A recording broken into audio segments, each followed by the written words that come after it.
Assalamualaikum warahmatullahi wabarakatuh. I am Puja Lesmana from Sipil Engineering.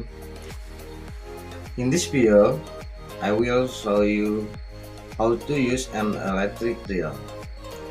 First, prepare the equipment: electric drill, drill bit, long cable, key shield, and the object to be drilled.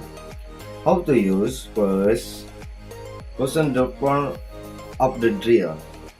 Insert the drill bit and electrogen. Second, plug into a socket. Turn on the electric drill.